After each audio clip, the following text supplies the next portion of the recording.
Welcome back. In our previous lecture, we have covered profitability measures.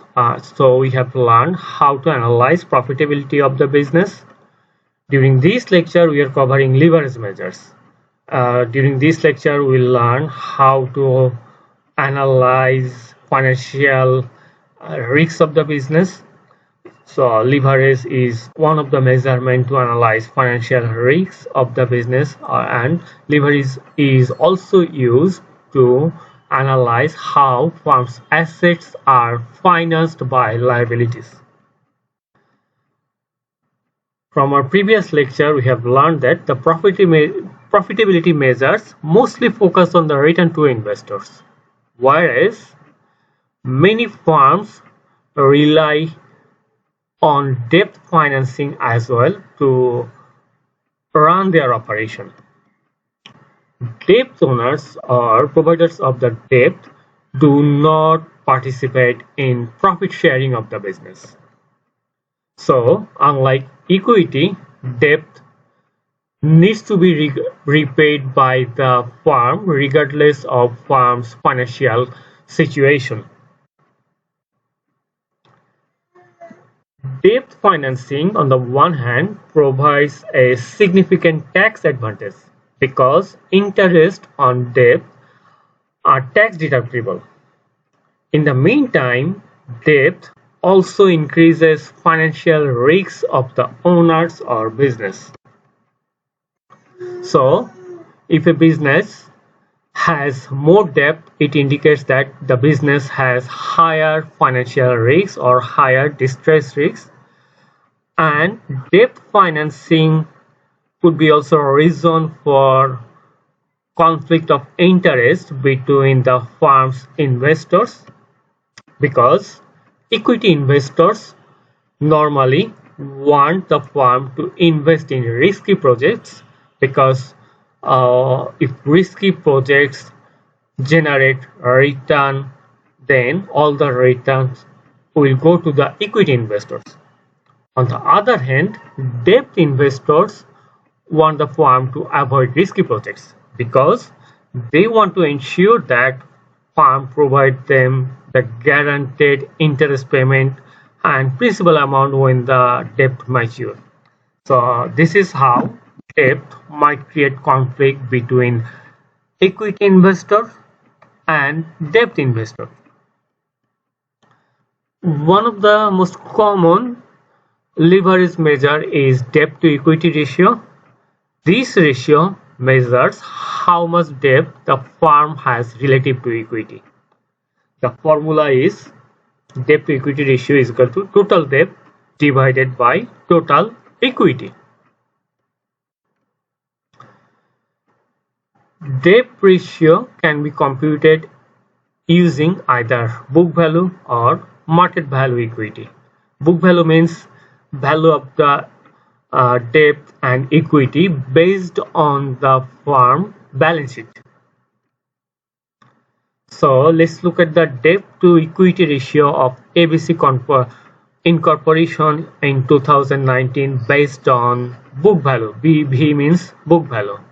So based on the formula, debt of the firm is $12,302 and equity value based on the balance sheet is 2,851, and the result is 4.31. The result indicates that firm has 4.31 times more debt than equity.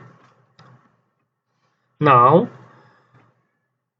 we are considering the market value of the equity to calculate debt to equity ratio. So we are using the same formula, but over here we are using market value of the equity, whereas debt is over here debt is based on the balance sheet. So if we divide the debt by market value of the equity, debt to equity ratio is only 0.52. So based on the market value measure, the firm has more equity to debt. So what does the difference tell you? The difference, from this difference of this result, we can say that it is better to use market value of debt and equity to calculate debt to equity ratio or other leverage measures, because market value of debt and equity show you the most recent effect or most recent relationship between debt and equity. But the problem is, analysts can easily find out the market value of the equity from the stock exchanges, but it is quite difficult for the analyst to find out market value of the debt. Market value of the bond can be measured or can be found from the stock exchanges, but firm might have other debt as well, and those debts are not possible for external analysts to do. It is quite impossible for external analysts to find out the value of all debt. Only insiders or firms managers or owners know the market value of the all debt of the business. So although we can use market value of the equity, it is not really easy for external analysts to find out the market value of the debt. Another popular ratio to find out analyze leverage is debt ratio. Debt ratio measures what portion of total assets of a business is financed by firm's creditors. And the formula is debt ratio is equal to total liabilities divided by total assets. Let's look at the example. Based on this formula, debt ratio of ABC Incorporation in 2018 is 77%. It indicates that firm's assets are financed by 77% debt or liabilities. And in 2019, firm's debt ratio is 81%. So if we compare 2018 and 19, we can say that firm's debt ratio has increased over the period. So it also indicates that firm's financial risk has increased over the period. Again, market value ratios may differ significantly from book value ratios. Over here, we have used book value ratios. Now, let's look at interest coverage ratio. It is a better measure to analyze financial distress or financial risks of the business. Interest coverage ratio is equal to EBIT, earning before interest and taxes, divided by interest expenses. This ratio captures the ability of the firm to cover interest expenses with its earning before interest and taxes.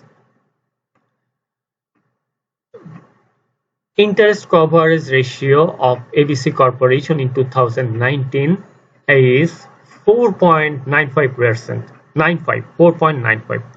The result indicates that the ABC Incorporation has 4.9 times more earning before interest and taxes than its interest expenses. So the firm has enough capability to cover its interest expense from its income. Here is a comparison of leverage ratios between ABC Incorporation and XYZ Incorporation, because these incorporations are hypothetical. So if we compare debt to equity ratio between these two companies, you can see that there is not much difference between these two companies in terms of debt to equity ratio, because values are almost same. Same is true for debt ratio.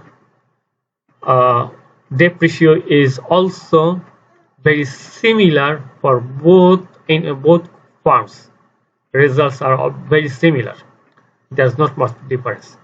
But if we look at interest coverage ratio, we can see that ABC Incorporation Incorporation's interest coverage ratio is much or simply higher than XYZ Incorporation's interest coverage ratio. So based on the interest coverage ratio, we can conclude that ABC Incorporation has more ability to cover its interest expenses with its income compared to XYZ compared to that of XYZ Incorporation.